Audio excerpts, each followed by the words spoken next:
Brahmamudi serial ఈరోజు ఎపిసోడ్లో రుద్రాని అనామిక మళ్ళీ ఒక్కటవబోతున్నారు. మళ్ళీ దుగ్గిరాల వంశ పతనానికి ప్లాన్ చేస్తున్నారు. అది ఎలా జరిగిందో తెలుసుకునే ముందు మన ఛానల్ కనుక ఎవరైనా ఫస్ట్ టైం చూస్తుంటే వీడియోని లైక్ చేయండి, మన ఛానల్ని సబ్స్క్రైబ్ చేయండి. ఇక వీడియోలోకి వెళితే అపర్ణను పరామర్శించడానికి వెళ్ళిన కనకం ఇంటికి పూజకు వెళ్ళగానే అందరూ తన్ని చూసి షాక్ అవుతారు.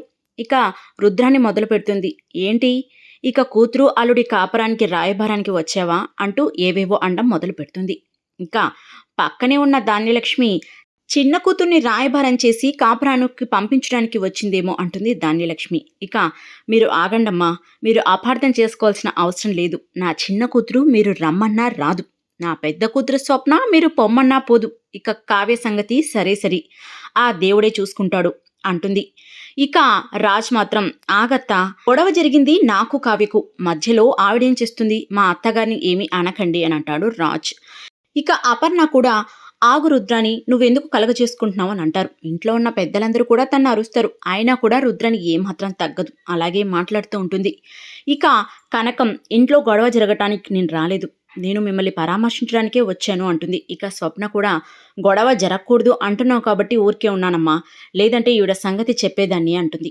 ఇక ఆ మాటకు కనకం అంటుంది, ఎవరో ఏదే చెప్పాల్సిన అవసరం లేదు, ఇక్కడికి వస్తే నాకు పరిస్థితి మొత్తం అర్థమైపోయింది.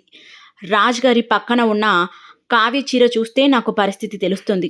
ఇక నా కూతురు ఇక్కడ లేకపోయినా ఉన్నట్టేనని. మీకో విషయం తెలుసా, వాళ్ళిద్దరిని విడదీయడానికి ఎవ్వరూ రానక్కర్లేదు, ఆ దేవుడు ఉన్నాడు వాళ్ళిద్దరినీ కలపడానికి. ఎందుకంటారా, ఆ చీరే కాదు సాక్ష్యం. రాత్రంతా కష్టపడి పనిచేసింది కావ్య ఆ వినాయకుడి కోసం, అది ఎవరికో అమ్మేసింది, కానీ అది అటు ఇటు తిరిగి తిరిగి మీ ఇంటికి చెరిగి పూజలు అందుకుంటుంది. అంటే అర్థం, ఆ దేవుడికి కూడా వాళ్ళిద్దరినీ విడగొట్టడానికి ఇష్టం లేదు. ఇక మధ్యలో మానవ ప్రయత్నాలు ఎన్ని చేస్తే మాత్రం ఏం జరుగుతుంది అంటారు. ఇంకా ఆ మాటతో మిగిలిన వాళ్ళందరూ సంతోషపడతారు. అవునా, ఇది కావ్య చేసిన విగ్రహమా అని. ఇక రుద్రాని మాత్రం రగిలిపోతుంది ఆ మాటతో.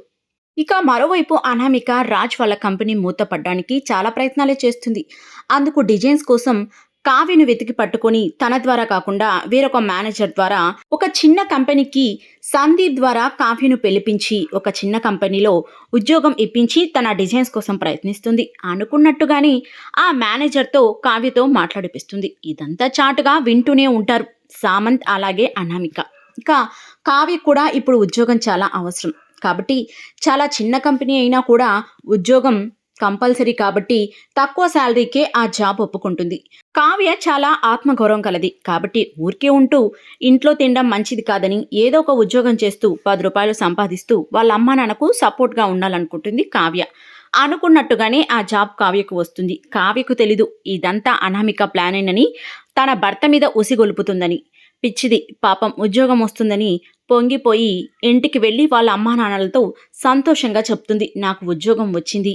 ఇక ఏదో రాని పని కోసం వెళ్ళడం కంటే నాకు వచ్చిన పని మెచ్చిన పని, అదే డిజైన్స్ వేయటం, అది వేసి నేను 10 రూపాయలు సంపాదిస్తానమ్మా అంటూ గర్వంగా చెప్తుంది. దానికి వాళ్ళ నాన్న సంతోషపడినా కనకం మాత్రం అసలు ఒప్పుకోదు. ఏంటి, చెడి పుట్టింటికి వచ్చి బతుకుతున్నావా, అంత మంచి అత్తెళ్ళు వదిలి ఇక్కడికి ఉండి డిజైన్స్ వేసి ఏం సాధించాలనుకుంటున్నావు అని అంటే కావ్య అంటుంది, నేను ఇంటికి వచ్చిన మొదటి రోజే అడిగాను ఈ ఇంట్లో ఉండొచ్చా అని, ఎందుకంటే ఇలాంటి మాటలు ఉంటాయని నాకు తెలుసు. ఇప్పుడైనా వెళ్ళిపోమంటారా చెప్పండి, నేను ఏ వర్కింగ్ ఉమెన్ హాస్టల్కో వెళ్ళిపోమంటారా అని అంటుంది. ఇంకా ఆ మాటకు కావ్య వాళ్ళ అమ్మా నాన్న సైలెంట్ అయిపోతారు. మరోవైపు అనామిక రుద్రానికి ఫోన్ చేసి అక్కడి విషయాలన్నీ తెలుసుకుంటూ, కావ్యను ఆ కంపెనీ మీదే ఉసిగొల్పుతున్నాను, భార్యాభర్తల మీద చిచ్చు పెడుతున్నాను చూడు అంటూ ఒక్కటే పన్నాగాలు పడుతుంటారు. ఇక రేపటి నుంచి రాజ్ కంపెనీకి ఎండీ అవ్వబోతున్నాడు, చూడాలి మరి.